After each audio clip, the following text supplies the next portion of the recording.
Hi, Namaste. Now, my friend Jaya Srinivasan. Welcome to Veggies Recipe. Mahalaya Patcham நடக்குது இல்லையா? So இந்த 14 daysக்குமே no onion, no garlic recipes தான் நம்ம சேனல்ல நம்ம பார்க்க போறோம். இன்னைக்கு வந்து one pot recipe மாதிரி குக்கர்ல உருளைக்கிழங்கு கிரேவி, சப்பாத்தி, பூரி அதுக்கெல்லாம் சைட் டிஷ்ஷா ரொம்ப சூப்பரான டேஸ்டோட செம்மையா இருக்கும்போது குயிக்காவும் நம்ம பண்ணிடலாம். வாங்க எப்படி பண்ணுதுன்னு பார்க்கலாம். இந்த உருளைக்கிழங்கு கிரேவி பண்றதுக்கு நம்ம உருளைக்கிழங்கு வேக வச்சுக்க வேண்டிய அவசியம் கூட கிடையாது.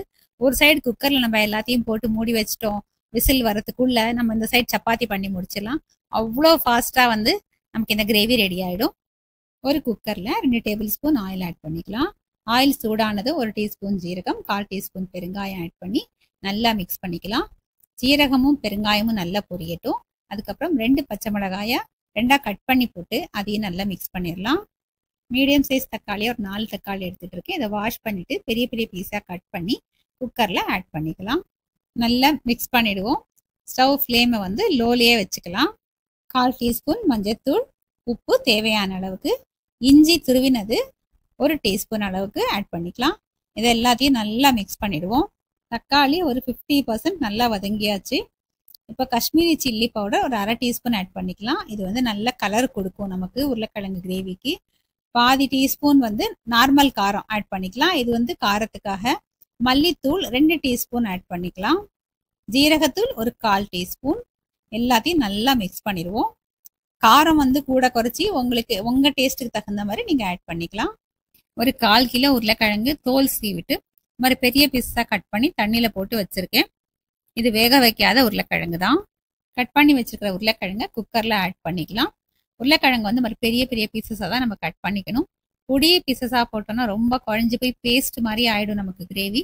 அதனால் பெரிய பீஸாக இருந்ததுன்னா கரெக்டாக வெந்திருக்கும். நம்ம தேவையான அளவுக்கு நம்ம அதை உடச்சியும் விட்டுக்கலாம். ஒரு 150 ml அளவுக்கு தண்ணி ஆட் பண்ணிக்கலாம். ஒரு தடவை நல்லா மிக்ஸ் பண்ணி விட்டுருவோம். இந்த ஸ்டேஜில் ஒரு தடவை டேஸ்ட் செக் பண்ணி பார்த்துட்டு ஏதாவது கம்மியாக இருந்தால் நம்ம ஆட் பண்ணிக்க முடியும். குக்கர் மூடிட்டு வெயிட்டை போட்டு ஒரு 3 விசில் வர வச்சிடலாம். ப்ரெஷர் ரிலீஸ் ஆனதுக்கப்புறம் நம்ம திறந்து பார்ப்போம். குக்கர் ப்ரெஷர் ரிலீஸாக செக் பண்ணி பார்த்துட்டு குக்கரை திறந்துடலாம். உருளைக்கிழங்கு கிரேவி சூப்பராக ரெடி ஆகிடுச்சு. உருளைக்கிழங்குமே நல்லா பர்ஃபெக்டாக வெந்திருக்கு. குழம்பு கரண்டி மாதிரி ஒரு கரண்டி எடுத்துட்டு உருளைக்கிழங்கை லேசாக அப்படி உடச்சி விட்டுக்கலாம். நமக்கு எந்த மாதிரி பீசஸ் எந்த சைஸில் இருந்தால் நமக்கு பிடிக்குமோ அந்த மாதிரி நம்ம உடச்சிக்கலாம். பாருங்கள், கரெக்டாக ரெடி ஆகிடுச்சு. நம்ம சப்பாத்தி பூரிக்கு தகுந்த மாதிரி கன்சிஸ்டன்சியும் கரெக்டாக இருக்குது.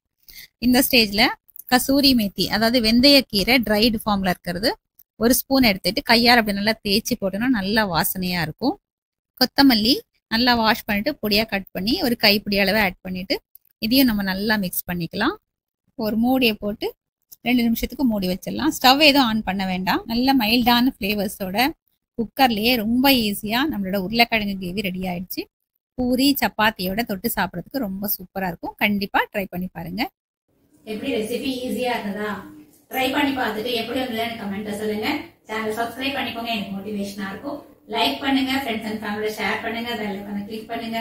புது ரெசிபியோட நாளைக்கு நான் உங்களை மீட் பண்றேன். தேங்க்ஸ் ஃபார் வாட்சிங்.